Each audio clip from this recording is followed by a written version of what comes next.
dalam urusan-urusan semacam itu.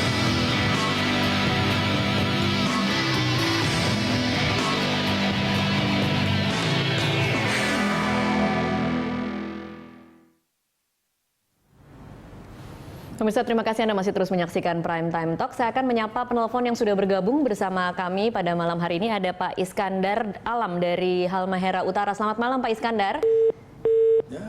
Ya, tampaknya terputus. Selanjutnya ada Pak Ferry dari Jakarta. Selamat malam Pak Ferry. Ya, selamat malam. Halo, selamat malam. Ya, selamat malam. Iya, silakan Pak Ferry mau mengajukan pertanyaan atau memberi komentar. Pertanyaan dan komentar. Iya, silakan Pak. Ya, yang pertama, Pak Ikral mungkin sudah tahu lah dari zaman presiden pertama kita yang namanya pejabat pemburu rente itu sudah ada gitu. Cuman bisa dirasakan tapi sulit untuk dibuktikan. Mohon maaf Pak Ferry, kami tidak bisa mendengar suara Anda. Bisa lebih keras lagi? Ya, jadi gini, menurut saya penjabat-penjabat pemburu rente itu memang sudah ada dari zaman presiden pertama. Pak Ikrar pasti sudah tahu itu. Hanya untuk sulit dibuktikan, tapi dirasakan ada gitu. Yang kedua, saya merasa agak heran bahwa Pak Luhut ya, kok tidak merasa tercemar gitu. Padahal beliau sebagai pejabat negara harusnya, apalagi sebagai Menko Polhukam, merasa terusik dengan orang yang menggunakan namanya. Jadi nanti orang akan terbiasa menggunakan dan mengatakan, oh saya tidak tercemar. Nah, itu yang pertama. Yang kedua, paling tidaklah saya juga merasa bahwa ini semua harus dibuka semuanya oleh, kalau perlu Pak Setia Novanto, kalau memang beliau merasa bahwa ini adalah perbuatan yang tidak baik, harus dibuka. Siapa-siapa kok berani-berani dia menyebut Pak Luhut, menyebut presiden dan sebagainya. Dan yang terakhir, saya kaget juga ini Pak Ikrar mengatakan bahwa pajaknya Pak Luhut aja 3 triliun. Iya, itu kalau kita pikir-pikir sebagai pejabat negara dulunya sebagai militer, apakah bisa seorang mendapatkan sebanyak itu bisnisnya? Terima kasih. Baik, terima kasih Pak Ferry dari Jakarta. Ini menarik sekali. Saya ke Pak... Oke. Sudah ada Pak Iskandar yang tadi terputus. Pak Iskandar dari Halmahera Utara. Selamat malam Pak Iskandar. Tampaknya terputus lagi, saya langsung ke Pak Atmaji. Pak Atmaji, kok tidak merasa tercemar nanti kalau dibiarkan saja akan menjadi kebiasaan orang mencatut-mencatut kemudian tidak diapa-apakan? Ya, dalam banyak kasus beliau sudah sering sekali difitnah dan beliau... Sudah sering Pak? Iya, dan sifat beliau adalah ya selama saya tidak seperti yang difitnahkan, selama saya tidak seperti yang diomongkan orang, selama saya tidak melakukan yang tercela, ya sudahlah, biar itu berjalan. Kalau ada sistem atau bagian dari hukum yang bisa mengatasi itu, ya silakan sistem itu berjalan. Gitu. Okay. Karena beliau sekali lagi berprinsip banyak sekali pekerjaan dalam bidangnya harus diselesaikan dan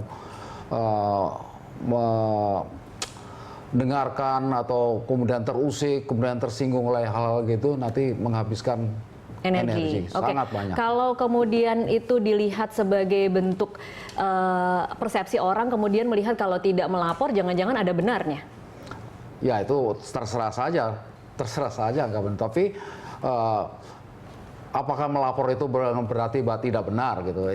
Pertanyaannya itu kan 50-50 jadinya.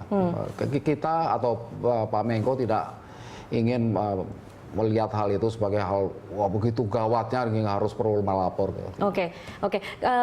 Proses selanjutnya akan ke MKD. Ada kemungkinan juga MKD memanggil Pak Luhut, akan datang kalau dipanggil? Ya kalau dipanggil secara resmi beliau bersedia datang.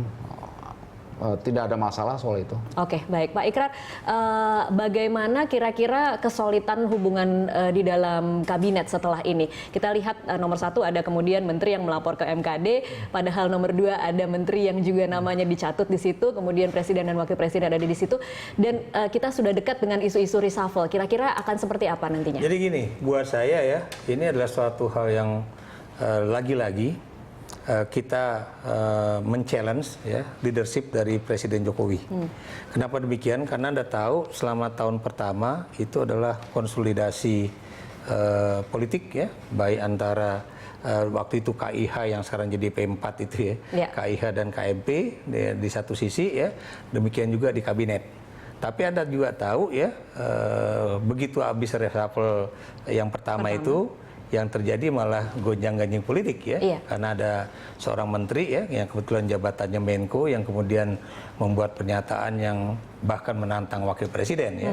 Dan ada juga tahu bahwa menteri ini juga sekarang ngomong juga ya bahwa nanti akan ada reshuffle kabinet sebelum akhir tahun dan ini yang diganti adalah menteri ekonomi dan menteri hukum dan sebagainya. Dan Anda juga tahu bahwa itu di antara para menteri walaupun sudah diperingatkan oleh Presiden Jokowi bahwa tidak ada pernyataan di luar setelah keputusan dibuat di kabinet, kan? Tapi ternyata sampai sekarang masih ada.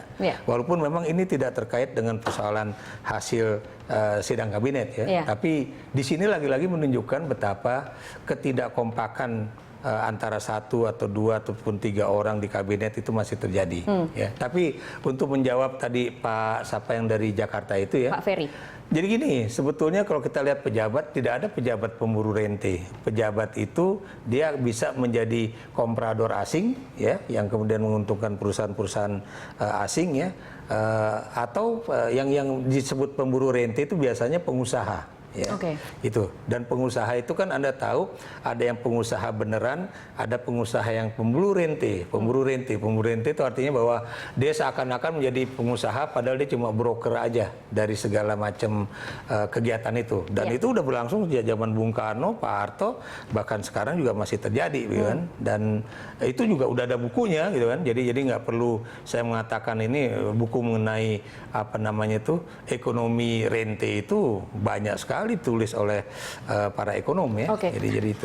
Nah, apakah kemudian kok bisa Pak Luhut bayar pajak? Saya cuma membaca dari majalah Forbes ya, pada 2013 dari perusahaan-perusahaan kelapa sawit dan kemudian batu bara ya, dan Anda jangan lupa pada saat itu batu bara tuh lagi harganya lagi tinggi sekali. Harganya lagi tinggi, kelapa sawit lagi tinggi, dan kemudian ya perusahaan-perusahaan beliau kebetulan menguntungkan dan kemudian dapat.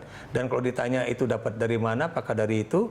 Dan dia pernah cerita, memang waktu dia berhenti menjadi Menteri Perindustrian ya, itu kemudian dia memang meminta kepada salah seorang kawan dia yang kebetulan dia bilang saya udah nggak punya jabatan lagi, berikan saya mainan, dan kemudian dikasihlah itu mainan batu bara dan itu makanya dia kaya sekali. Ya, dan kebetulan pada saat itu lagi saya bilang bahwa memang harganya lagi bagus-bagusnya. Gitu.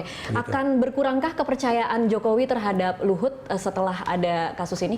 Kalau saya lihat dari pernyataan Pak Luhut ya, dan saya lihat matanya juga menunjukkan sebenarnya mata marah juga sebetulnya. Dia nggak bisa mengelabui pemirsa bahwa dia tidak marah. Sebenarnya matanya itu marah juga ya.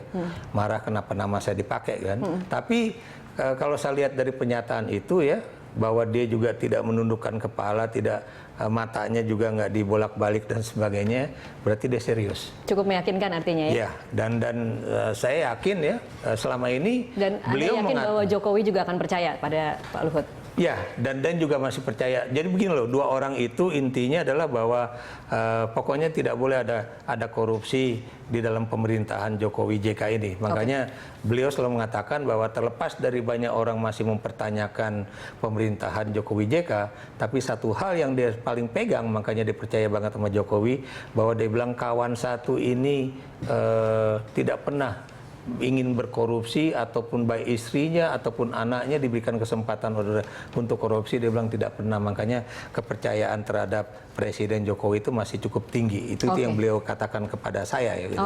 Baik, kita harapkan memang itu yang terjadi, Pak Ikrar dan Pak Atmaji. Terima kasih untuk waktunya bersama kami di Prime Time Talk. Pemirsa tetap bersama kami, Prime Time Talk masih akan berlanjut usai jeda komersial.